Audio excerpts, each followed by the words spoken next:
Luckily, we won this competition, and luckily we were afterwards able not only to win it, but to build it.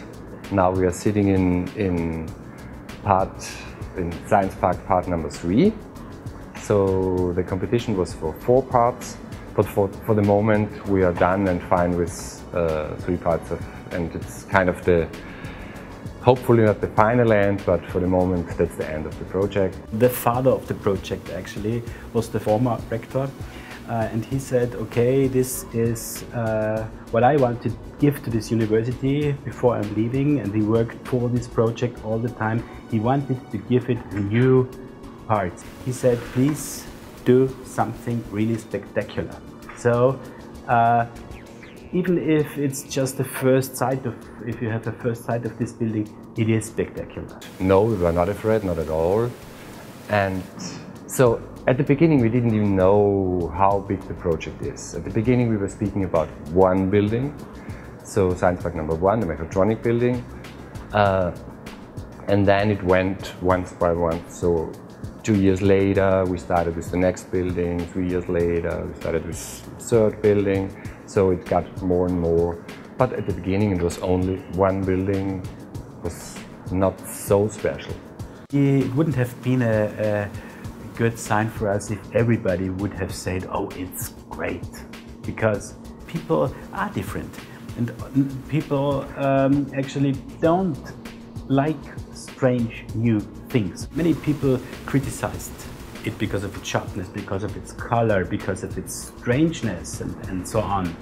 But everybody talked about it. So if reactions are positive or of course as well negative, it is, I think it's what you call sharpness, I just call it strongness. It's definitely one language. Buildings itself are communicating with each other and with the surrounding. Finally, we want the people to force, we want the architecture to force the people inside to communicate together. And that was something that worked very good. It's of course our interest to have something more for the people inside. So because the program they gave to us was room, and in the middle there's just one way and that's it. And what we tried to do is bring light and communication into the building. So there was our main interest to have a center zone of the building where kitchens are, where copies are, where meetings are, and so on. And this is what we additionally gave to the program of our clients. And this is actually what they wanted then.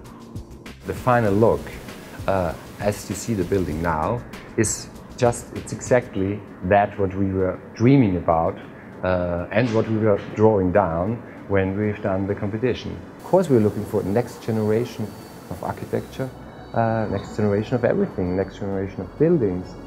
That's what we are looking for. But we are not looking for style. No, I think we are not, and our buildings are very, very different if you look at them. So it is some kind of design, and it's not deniable. So it's a little bit more than the single function. And architecture, of course, has always to ask some questions. Why do you do this? Do you really need this? Isn't it better if you do it the other way around? I don't have to say anything against the clients. We really got much money to work on it, but we spent all of it. Of course, the money is not the most important thing. We want to get the best building for the people who finally are working here. It's the far cheapest university building in our country, even if you hopefully won't realize it when you look at it.